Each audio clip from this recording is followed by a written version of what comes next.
वरदान लुटाने वाले, सद्ज्ञान सुनाने वाले, आठों ही प्रहर मेरे तेरे ध्यान में लग जाए। वरदान लुटाने वाले, सद्ज्ञान सुनाने वाले।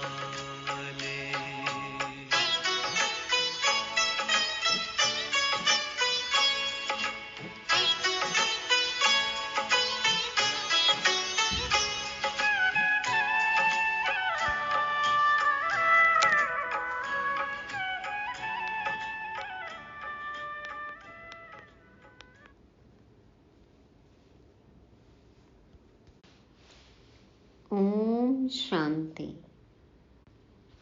सभी मास्टर विश्व कल्याणकारी पॉइंट स्वरूप, निर्विघ्न, माया प्रूफ, बंधन मुक्त पूर्वज आत्माओं को सोमवार की गॉडली मॉर्निंग। वरदान लुटाने वाले शिव बाबा हमें सतयुगी नई दुनिया के लिए सत्य ज्ञान सुना रहे हैं, जिसे सुनकर धारण करके हम बनेंगे विश्व के मालिक।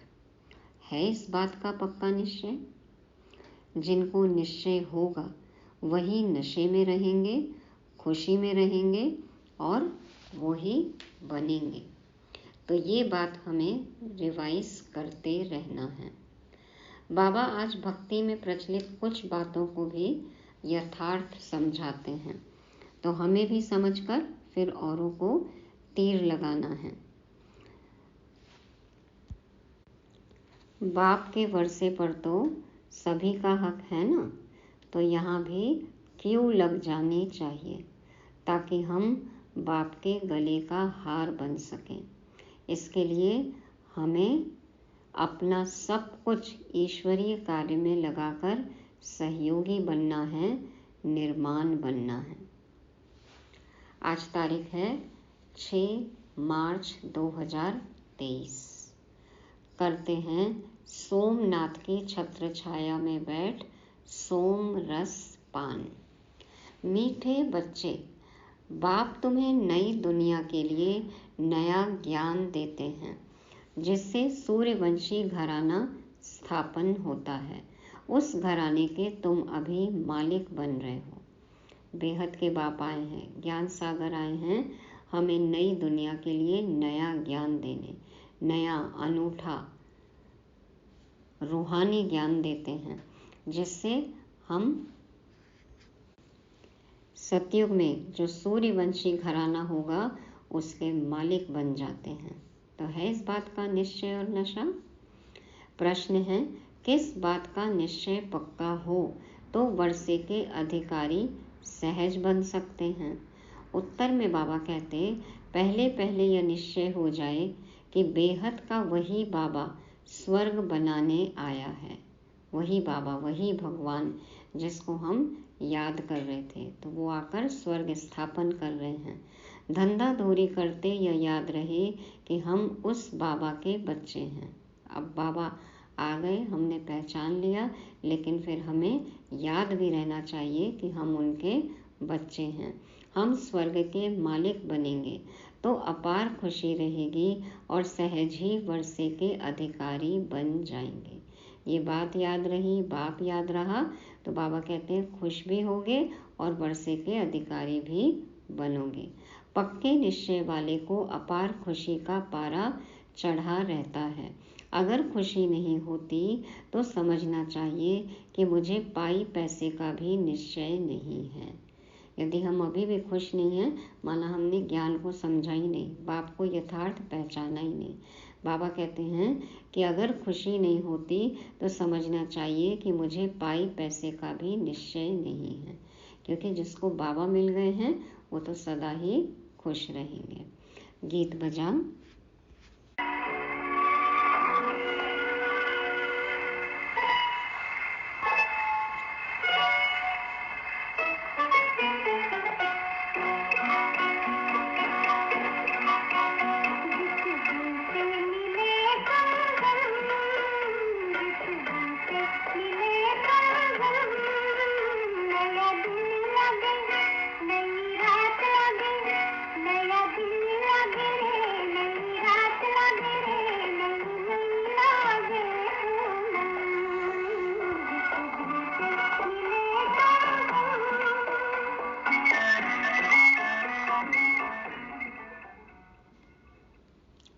शांति। जिस दिन से हम और बाबा मिल गए तो सब कुछ देखो नया नया सा लगने लगा। तो यह महिमा किसकी हुई? परम पिता परमात्मा की। उनको कहा ही जाता है परम धाम में रहने वाला परम प्रिय परम पिता परमात्मा। तुम हो अभी अनुभवी बच्चे जिनको परमपिता परमात्मा ने अपना बनाया है, और तुम बच्चों ने फिर परमपिता परमात्मा को अपना बनाया है। बन गए बाबा के और बना लिया बाबा को। हम हैं तुम्हारे, तुम हो हमारे। परम अर्थात परेते परे। अब आत्मा को बुद्धि में आता है कि हम आत्मा वास्तव में परम धाम में परमपिता परमात्मा के पास रहने वाले हैं। अनुभव करते हैं ना अब तो दुनिया में और किसको यह नॉलेज नहीं है। वह तो अपने को ही परमात्मा का रूप समझ लेते हैं, तो कोई नॉलेज ही नहीं रही। अहम ब्रह्मास्मि कहते हैं ना, अहम शिवोहम, खुद कोई परमात्मा ही समझ लेते हैं। कई रूप समझते हैं, कई कहते हैं हम ही परमात्मा हैं। तो ये तो कोई ज्ञान नहीं है, कोई समझ नहीं है, कोई नॉलेज नहीं है। वह परम पिता परमात्मा जब आकर मिलते हैं तो नई बातें सुनाते हैं नई दुनिया के लिए।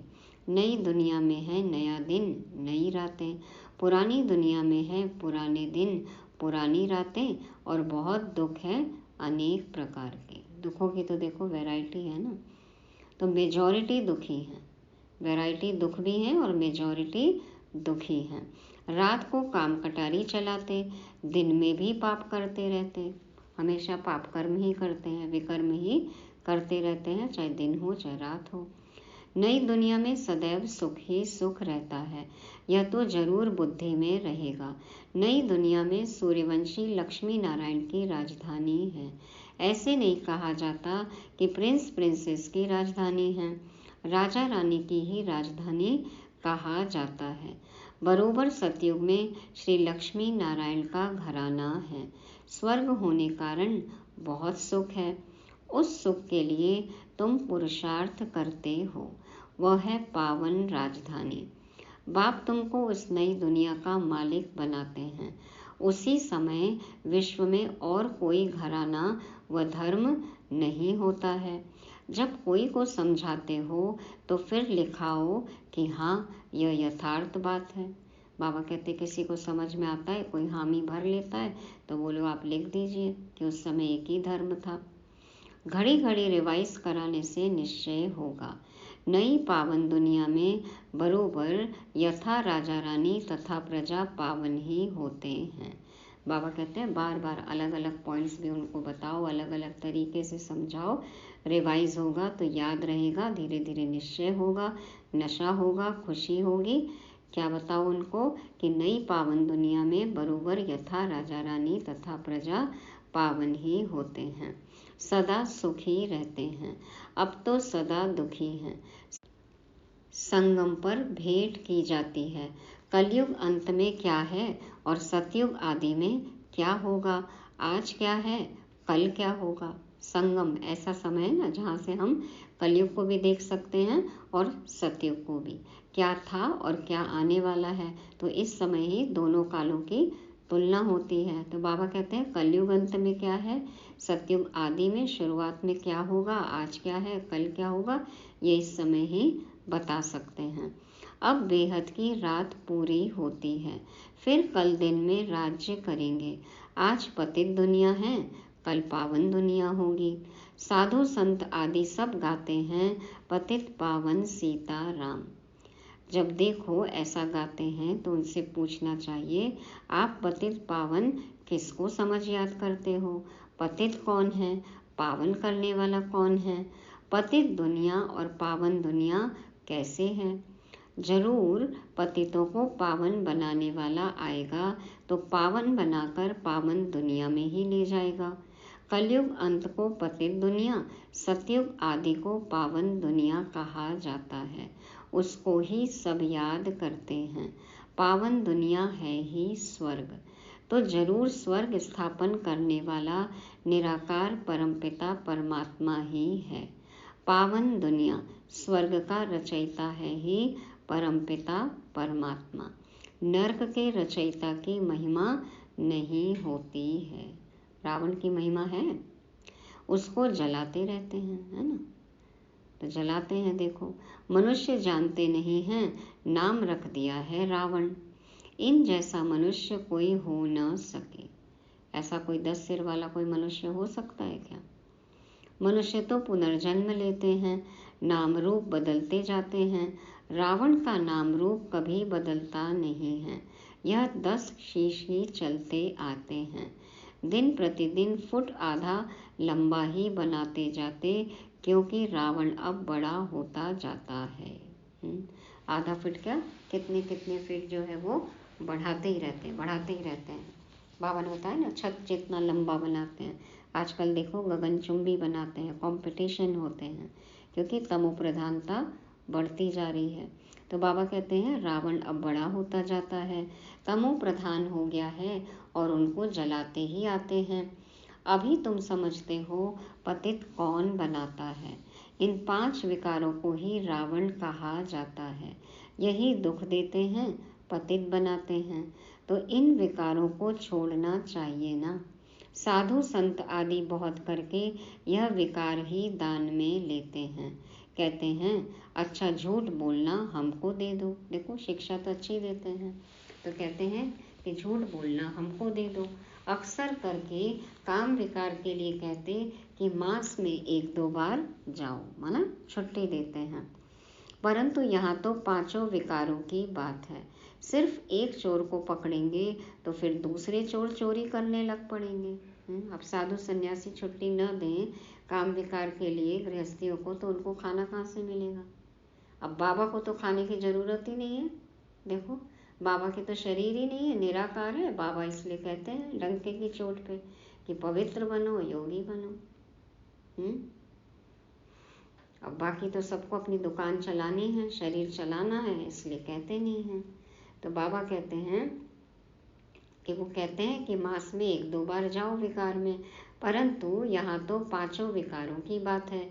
एक चोर को पकड़ेंगे तो दूसरे चोर चोरी करने लग पड़ेंगे। तो यह कोई को भी समझाना बहुत सहज है। पतित आत्मा महान आत्मा कहा जाता है। पतित परमात्मा महान परमात्मा नहीं कहेंगे। कोई भी विशेषण देखो परमात्मा के साथ नहीं लगता है, और आत्मा के साथ कहते हैं ना महान, महान आत्मा, धर्मात्मा, पुण्यात्मा, पापात्मा, देवात्मा। परमात्मा के साथ तो ये सब विशेषण लगते नहीं हैं। तो बाबा कहते हैं महान परमात्मा नहीं कहेंगे, पतित परमात्मा नहीं कहेंगे, तो पावन कौन बनाएगा।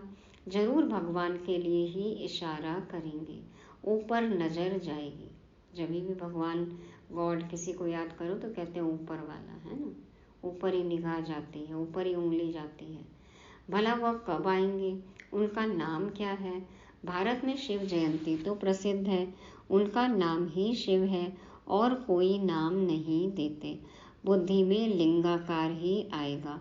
सोमनाथ कहेंगे तो भी बुद्धि में लिंग आएगा, क्योंकि ये सब शिव के ही नाम है ना, कर्तव्यवाचक नाम है। तो अभी तुम्हारी आत्मा जानती है परमात्मा भी हमारे जैसा ही स्टार है। यह जो सितारे हैं उनको नक्षत्र देवता भी कहते हैं, नक्षत्र भगवान नहीं। तुम नक्षत्र सितारे हो। देखो सितारों को भी देवता मानते हैं ना, ग्रहों को नक्षत्रों को पूजते हैं। बाबा कहते हैं कि वो कोई भगवान नहीं है। तुम नक्षत्र सितारे हो, तुमको भगवान नहीं कहेंगे, तो परमात्मा है बिंदु। परंतु पूजा कैसे करें, तो भक्ति मार्ग वालों ने लिंग रूप बना दिया है। इतनी बड़ी चीज है नहीं, आत्मा तो छोटी बड़ी होती नहीं, तो उनको बड़ा बनाना भी रॉन्ग हो जाता है।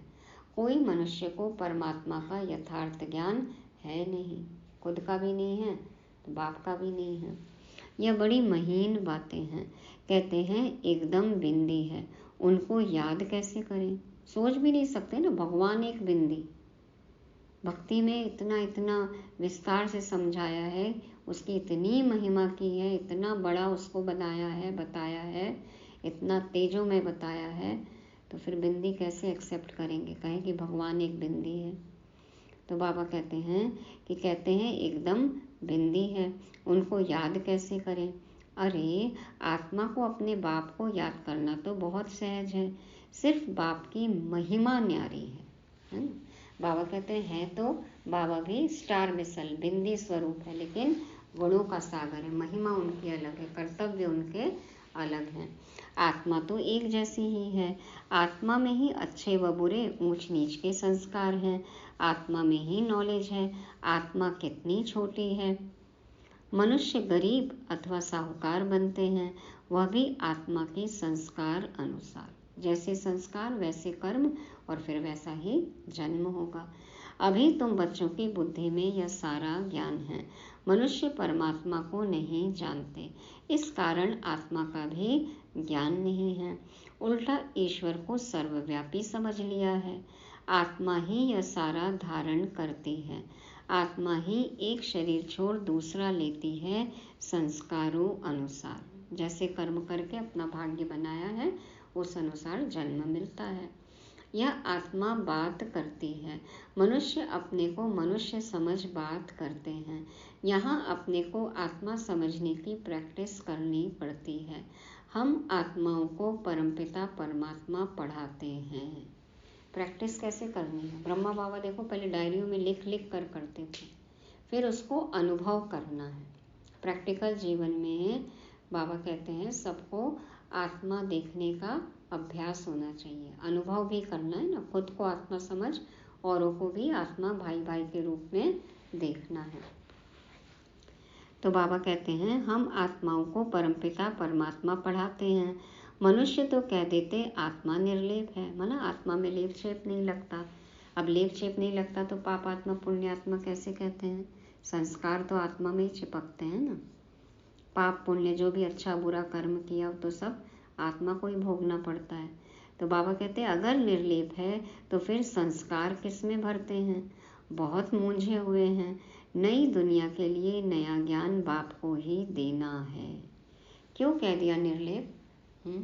यदि सोचे तो बाबा कहते हैं ना कि कोई भी कर्म करो उसका फल अच्छा हो या बुरा हो उससे प्रभावित नहीं होना है। तो वो प्रभावित नहीं होना है तो वो भक्ति में उसको कह दिया कि आत्मा लेप छेप से न्यारी है, आत्मा में लेप छेप नहीं लगता है, निर्लेप है। बाकी जो कर्म करेंगे उसका फल तो भोगना ही पड़ेगा ना। तो बाबा कहते हैं बहुत मूंझे हुए हैं। नई दुनिया के लिए नया ज्ञान बाप को ही देना है। पुरानी दुनिया में रहने वाले मनुष्य दे नहीं सकते, तो बाप को जानना चाहिए ना। भक्तों को भगवान से वर्षा लेना है। भक्ति भी चली आती है, ठिक्कर भित्तर में परमात्मा को ढूंढते रहते हैं, समझते हैं सब परमात्मा के रूप हैं, वास्तव में है सब भाई भाई है ना। बाप तो बाप है, बाकी सब बच्चे हैं।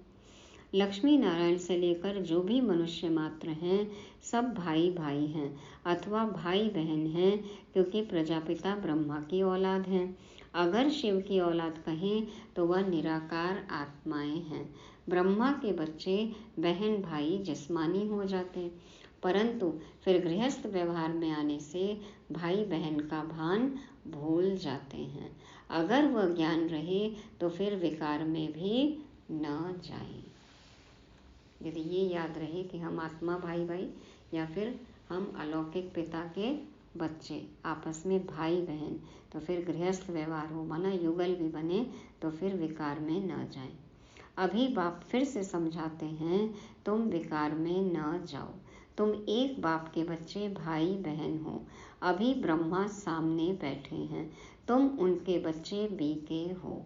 यह युक्ति है गृहस्थ व्यवहार में रहते पवित्र बनने की। ब्रह्मा कुमार ब्रह्मा कुमारी आपस में भाई बहन हो गए ना। तो बाबा कहते हैं जनक का भी मिसाल है ना, गृहस्थ व्यवहार में रहते पवित्र बनने की। बाबा कहते हैं ये है युक्ति। तो जनक का भी मिसाल है, देखो सब राजपाट संभालते भी कितने उपराम रहते थे। तो बाबा कहते हैं पहले सिर्फ एक एक बात का निश्चय हो जाए कि बाप आया हुआ है स्वर्ग बनाने, बस यह तीर लग जाए तो झट बाप का बन जाए। निश्चय हो जाए कि भगवान धरा पर उतरे हैं और ये कार्य चल रहा है, तो फिर देखो सब कहना मानने लगेंगे, तो झट बाप का बन जाएंगे। बाप कहते हैं तुम हमारा बन जाओ तो हम तुमको स्वर्ग का मालिक बनाएंगे। निश्चय है कि यह वही बेहद का बाप है। सबका अनुभव क्या कहता है ना, बेहद का बाप अनुभव है, निश्चय है, तभी तो आज यहाँ बैठे हैं, मुरली सुन रहे हैं, है ना। तो निश्चय है कि यह वही बेहद का बाप है, हम वर्षा जरूर लेंगे। मन मना भव मध्याजी भव, कितनी सहज बात है। मन मना भव मना याद, और मध्याजी भव हो गया वर्षा। तो बाबा को याद करना है, वर्षे को याद करना है, कितनी सहज बात है। धंधा धूरी करते बुद्धि में यह स्मृति रहे कि हम बाबा के बच्चे हैं, हम स्वर्ग के मालिक बनेंगे तो यह खुशी रहेगी। यह 84 जन्मों का चक्र है। 84 जन्म सिर्फ सूर्यवंशी देवी देवताओं का ही है। तुम जानते हो हम स्वदर्शन चक्रधारी हैं। सिर्फ चक्र कहने से जन्म सिद्ध नहीं होते, इसलिए कहना है कि हम 84 जन्मों को जानने वाले स्वदर्शन चक्रधारी हैं। सिर्फ चक्र कह दिया तो उससे ये तो सिद्ध नहीं होगा ना कि कितने जन्म हुए। तो बाबा कहते हैं कि ये बताओ कि हम अपने पूरे 84 जन्मों को जानने वाले स्वदर्शन चक्रधारी हैं। तो बाप भी याद आएगा, 5 युग भी याद आएंगे, सतयुग, त्रेता, द्वापर, कलयुग और संगम युग, सब कुछ याद आ जाएगा पूरे 84 जन्मों में। तो अब फिर जाता हूँ स्वर्ग में। हमारे 84 जन्म पूरे हुए, बुद्धि में चक्र फिरता रहे और शरीर निर्वाह अर्थ काम भी करता रहे। बाबा ने कहा है स्वदर्शन चक्र का ज्ञान मेरे भक्तों को देना। बाबा कहते हैं ना, जाओ मंदिरों में समझाओ, मेरे भक्तों को समझाओ। वहीं बच्चे क्या है, ढूंढ रहे हैं ना भगवान को, बाबा को। तो बाबा कहते हैं ये स्वदर्शन चक्र का ज्ञान मेरे भक्तों को देना। उनको समझाने से झट यह निश्चय होगा बरोबर हम 84 जन्म लेते हैं। 84 जन्म न लेने वाला होगा तो उनको धारणा ही नहीं होगी। 84 जन्मों का अर्थ ही है पहले पहले हम सूर्यवंशी में आएंगे। थोड़ा भी कोई सुनकर जाएगा तो स्वर्ग में जरूर आएगा, परंतु 84 जन्म नहीं लेंगे, देरी से भी आ सकते हैं। उनके फिर 84 जन्म थोड़े ही होंगे। यह ज्ञान की कितनी महीन बातें हैं, कितना हिसाब किताब है। फिर भी बाप कहते हैं अच्छा, अगर इतना गोयराज नहीं समझते हो तो भला बाप का बन वर्षा तो लो। चलो ज्ञान का विस्तार बहुत ज़्यादा नहीं समझ में आता तो वर्षा तो लेना है ना, बाबा को याद तो करना है। क्या याद करना है, हम शिव बाबा के बच्चे हैं, वह स्वर्ग का रचयिता है, यह नशा रहना चाहिए, परंतु माया ठहरने नहीं देती है। माया बाबा की याद में टिकने नहीं देती, माया किसी और को बुद्धि में बिठा देती है, या हमारी बुद्धि खुद कहीं भटकने चली जाती है। बाबा कहते हैं कि नशा रहना चाहिए कि बाबा स्वर्ग का रचयिता है, हम उनके बच्चे हैं, लेकिन माया ठहरने नहीं देती ये बात। कोई तो कहते हैं बाप और वर्षे को याद करना यह कोई बड़ी बात नहीं, माया हमको क्या करेगी, हम तो जरूर वर्षा पाएंगे, कितनी सहज बात है। कोई को तीर लग जाए तो बाप और वर्षे को याद करते बहुत खुशी में रहें। जब तक खुशी नहीं आती तो बाबा कहेंगे पाई पैसे के निश्चय वाले हैं। निश्चय हो गया तो नशा होगा, खुशी होगी ही होगी, नहीं तो बाबा कहते पाई पैसे वाले हैं। पद भी कम मिलेगा और पाई पैसे का निश्चय माना निश्चय ही नहीं है। अब निश्चय नहीं है तो पुरुषार्थ ही नहीं होगा, पुरुषार्थ ही नहीं होगा तो फिर पद क्या मिलेगा। तो बाबा कहते हैं पक्के निश्चय वाले को खुशी का पारा बहुत चढ़ा रहता है। कोई राजा के पास संतान नहीं होती है तो कहते हैं किले के अंदर जो पहले पहले आएगा उनको गोद में लेंगे, फिर क्यों लग जाती है, मैच में भी क्यों लगती है। देखो बाबा उदाहरण दे रहे हैं कहाँ कहाँ लाइन लगती है। कई बार राजा लोग बोलते हैं ना कि आज के दिन जो सबसे पहले महल में दिखाई देगा उसी को राजपाट सौंप देंगे, उसको गोद में ले लेंगे। तो लाइन लगती है, सब अपना भाग्य ट्राई करते हैं। मैच में भी क्यों लगती है, कोई भी तरह का मैच हो तो देखो लाइन लगती है अंदर स्टेडियम में जाने के लिए, देखने के लिए। दूध की बोतलों पर भी क्यों लगती है, राशन पानी सब जगह देखो लाइन है, हर जगह है ना। कहीं से टिकट भी खरीदनी है, कुछ भी है तो लाइन तो लगाना पड़ता है। पहला नंबर जाने के लिए सवेरे उठकर जाए खड़े रहते हैं, नहीं तो समझते हैं फिर ठहरना पड़ेगा। तो सतयुग में जाने के लिए, स्वर्ग में जाने के लिए जो लाइन लगी है उसमें हम किस नंबर पे हैं चेक करना है। पहला नंबर जाने के लिए सवेरे उठकर जाए खड़े रहते हैं, ब्रह्मा बाबा देखो सबसे पहले सबसे आगे। नहीं तो समझते हैं फिर ठहरना पड़ेगा, नहीं तो फिर ऊंचा पद तो नहीं मिलेगा ना। तो यहाँ भी बाबा के गले का हार बनने के लिए क्यों है, सब पुरुषार्थ कर रहे हैं, सबको नंबर 1 बनना है, सब रेस कर रहे हैं, कंपटीशन है, हेल्दी कंपटीशन है। तो बाबा के गले का हार, बाबा का वारिस बनने के लिए, बाप के दिल तख्त पर बैठने के लिए देखो कितनी मेहनत करते हैं। बाबा कहते हैं यहाँ भी बाबा के गले का हार बनने के लिए क्यों है, सारा मदार पुरुषार्थ पर है। बाप को याद करना यह बुद्धि की दौड़ है। क्या पुरुषार्थ करना है, बाप को याद करना, तो ये तो बुद्धि की दौड़ है। बाकी काम आदि भल करते रहो, कुछ भी करो आप, लेकिन बुद्धि योग बाबा से जुटा रहे। आत्मा की दिल यार दे हाथ काट दे, हाथ से काम करो और दिल बुद्धि मन जो है वो बाबा में लगा रहे। आशिक माशूक एक जगह बैठ थोड़ी ही जाते हैं, कितना भी आपस में प्यार हो, मोहब्बत हो, इश्क हो, लेकिन बैठ थोड़ी जाएंगे सब कुछ काम धंधा छोड़ के। काम तो करना ही पड़ता है ना। काम काज आदि सब कुछ करते बुद्धि उनके तरफ रहती है। तो यहाँ भी बुद्धि एक के साथ चाहिए जो हमको स्वर्ग का मालिक बनाता है। जो टाइम मिलता है उसमें पुरुषार्थ करो। गृहस्थ व्यवहार में भी रहना है, यह कोई कर्म संन्यास नहीं है, शरीर निर्वाह तो करना ही है। ऐसा थोड़ी कि घर गृहस्थी खाना पीना काम काज सब कुछ छोड़ कर बैठ गए और सिर्फ बाबा को याद कर रहे, नहीं, बाबा ऐसा कभी नहीं सिखाते हैं। बाबा कहते हैं हाथ से भल काम करो, जो जिम्मेदारी है आपकी वो निभाओ, लेकिन बुद्धि से मुझे याद करो। बाप अब ब्रह्मातन में आकर कहते हैं मैं तुम्हारा बाप हूँ, हम तुमको स्वर्ग का मालिक बनाता हूँ, तुम हमको अपना नहीं बनाएंगे। बाबा ने तो हमें अपना बना लिया, हमने नहीं बनाया। मेरे बने हो तो अब मेरे साथ योग लगाओ, और मेरे बनकर फिर तुम पवित्र नहीं रहेंगे, नाम बदनाम करेंगे तो बहुत सजा खाएंगे। बाबा ने बता दिया, आप सोच समझ के आना, सोच समझ के बाबा का बनना। बाबा ने कहा एक तो पहले मेरे बनो, क्या मिलेगा, स्वर्ग के मालिक बनोगे।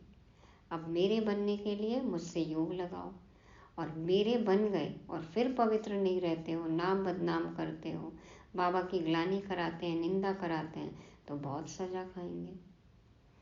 सतगुरु के निंदक स्वर्ग के द्वार नहीं जा सकेंगे क्योंकि कम पद मिलेगा। अच्छा, बाप दादा माता पिता जिससे स्वर्ग के सदा सुख का वर्षा लेते हो, स्वदर्शन चक्रधारी बन राज्य भाग्य लेते हो, ऐसे बाप दादा का सिकीलदे बच्चों को याद प्यार और गुड मॉर्निंग। रूहानी बाप की रूहानी बच्चों को नमस्ते। हम रूहानी बच्चों की रूहानी बाप दादा को याद प्यार गुड मॉर्निंग और नमस्ते। शुक्रिया बाबा, शुक्रिया। धारणा के लिए मुख्य सार। पहला पॉइंट, बाप के गले का हार बनने के लिए बुद्धि की दौड़ लगानी है, याद की यात्रा में रेस करनी है। दूसरा, शरीर निर्वाह अर्थ कर्म करते स्वदर्शन चक्र फिराना है, कभी भी सतगुरु का निंदक नहीं बनना है, नाम बदनाम करने वाला कर्म नहीं करना है। वरदान है, अपने बचे हुए तन मन धन को ईश्वरीय कार्य में लगाकर जमा करने वाले सदा सहयोगी भव। अपने बचे हुए तन मन धन को ईश्वरीय कार्य में लगाकर जमा करने वाले सदा सहयोगी भव। देखो बाप दादा क्या कह रहे हैं? तन कैसा है हमारा अभी? चिकत्ती लगा, पुराना तन कैसा है? रोगी तन है, अपवित्र तन है। बचा क्या है अब इस तन में? हाँ, इतने वर्षों से हम देह अभिमान में आते गए, काया भी कैसी हो गई है, मैली हो गई है, पतित हो गई है। तो बाबा कहते हैं कि बचा हुआ तन मन धन, कितना तो बचा ही है, समय भी अब, और क्या हमारे पास बचा है? मन भी हमारा ऐसा काला है, धन भी ऐसा काला है, पर जो कुछ भी है अब बाबा कहते हैं उसको तो ईमानदारी से ईश्वरीय कार्य में लगा दो, और बाबा के सहयोगी बनना है हमें। तो इस तरह से जब हम ईश्वरीय कार्य में लगाएंगे तो उस तन मन धन को इन्वेस्ट करेंगे जो कि अब कुछ है भी नहीं जिसमें, तो उसको भी बाबा के कार्य में यूज़ करके, इन्वेस्ट करके हम कुछ अपना भाग्य जमा कर सकते हैं सतयुग के लिए। तो बाबा कहते हैं ऐसे सहयोगी बनो। विस्तार है, यादगार में जो गोवर्धन पर्वत को उठाने में हर एक की उंगली दिखाई है, दिखाया ना, सबने उंगली लगाई और पर्वत उठ गया, सहयोग की शक्ति। तो यादगार में जो गोवर्धन पर्वत को उठाने में हर एक की उंगली दिखाई है, यह आपके सहयोग की निशानी है। चित्र में बाप का साथ भी दिखाते हैं तो सेवा भी दिखाते हैं। अभी आप बच्चे बाप दादा के सहयोगी बने हो तब यादगार बना है। जो हम अभी करते हैं उसका ही यादगार गायन देखो भक्ति में भी, और चित्र भी वैसा ही बना है। भक्ति में तो तन मन धन जो कुछ लगाया उसमें 99% गंवा दिया, क्योंकि प्राप्ति क्या हुई? सिर्फ एक जन्म के लिए, अल्पकाल के लिए। तो बाबा कहते हैं भक्ति में जो तन मन धन कुछ जो कुछ भी लगाया, हमने कहा ना तन मन धन सब कुछ तेरा, क्या लागे मेरा। तो बाबा कहते हैं उसमें से तो 99% गंवा दिया, बाकी जो 1% बचा है, भक्ति में तो हम सब कुछ लुटा बैठे ना। तो बाबा कहते हैं अब जो 1% बचा है उसे अब सच्ची दिल से ईश्वरीय कार्य में लगाओ तो फिर से पदम गुना जमा हो जाएगा। सब कुछ लुटा बैठे हम तो, सुख चैन शांति सब कुछ, इतना भक्ति करते करते फिर भी। तो बाबा कहते हैं अब जो कुछ भी बचा है आपके पास, जितनी भी आपकी ऊर्जा है, जो भी है आपका तन मन और धन, सब कुछ ईमानदारी से अब बाबा को समर्पित कर दो, बाबा पर न्यौछावर कर दो, ईश्वरीय कार्य में सफल कर लो, तो फिर से पदम गुना जमा हो जाएगा। जो कुछ भी हम लुटा बैठे वो हमें अभी तुरंत मिल जाएगा, और सतयुग में तो फिर मिलना भी है। सबसे बड़ा जिसमें कि सुख शांति चैन है, ज्ञान मिलेगा, गुण शक्तियाँ, ये सब खजाने मिलेंगे। अकिचार धन तो खैर मिलना ही है। तो बाबा कहते हैं फिर से पदम गुना आपका जमा होगा। स्लोगन है, जो निर्माण बनते हैं उन्हें स्वतः सर्व का मान प्राप्त होता है। जो निर्माण बनते हैं उन्हें स्वतः सर्व का मान प्राप्त होता है। जब नाम मान शान की कामना नहीं रहेगी, निर्माण हो जाएंगे तो अपने आप सबसे मान प्राप्त होगा। तो ये थी आज की साकार मुरली, जिसको रिवाइज करने के लिए आज के 5 शब्द हैं। नया ज्ञान, पहला है नया ज्ञान, देखो बाबा आके हमें नई बातें बताते हैं। दूसरा क्यों, बाबा कहते हैं क्यों लगती है हर जगह, तो यहाँ भी बाप से वर्षा लेने के लिए क्यों लगनी चाहिए, लाइन लगनी चाहिए। तीसरा है रिवाइज, बार बार अपने आप को रिवाइज कराना है, ध्यान दिलाना है कि बाबा से हमको क्या मिल रहा है। निश्चय होगा तो खुशी में रहेंगे, और तो ही हम विश्व के मालिक बनेंगे। तो बाप को याद करना है, ज्ञान का मनन चिंतन करते रहना है, रिवाइज करते रहना है। चौथा है सहयोगी, पूर्ण रूप से ईश्वरीय कार्य में हमें सहयोगी बनना है। और 5वां निर्माण, निर्माण बन जाएंगे तो सबसे मान ऑटोमेटिक मिलने लगेगा। ओम शांति। सोचा न कभी पहले, बिन मांगे वो पाया, जिसे ढूंढ रही दुनिया उसने हमें अपनाया, उसने हमें अपनाया। कोई पूछे कौन मिला, मुख कैसे बतलाए। वरदान लुटाने वाले, सद्ज्ञान सुनाने वाले।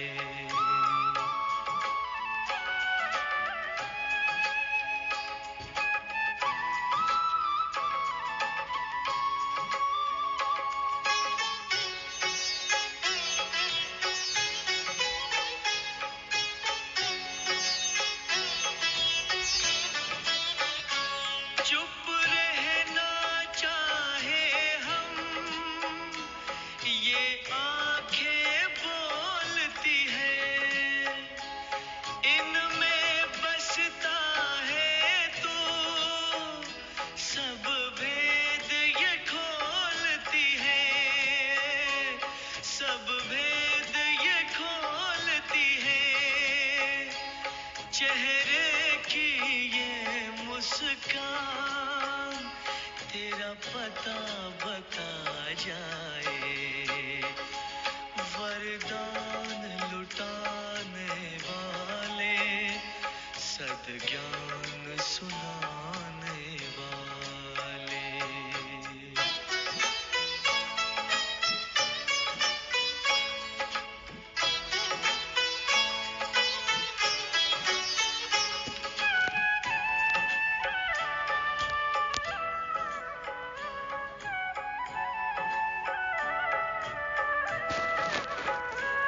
तूने जो दिया हमको, किसी और ने ना देखा।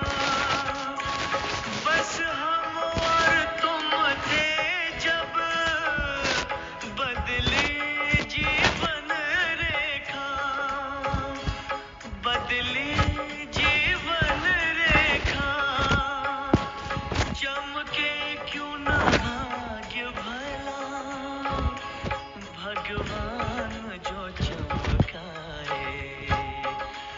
वरदान लुटाने वाले, सद्ज्ञान सुनाने वाले।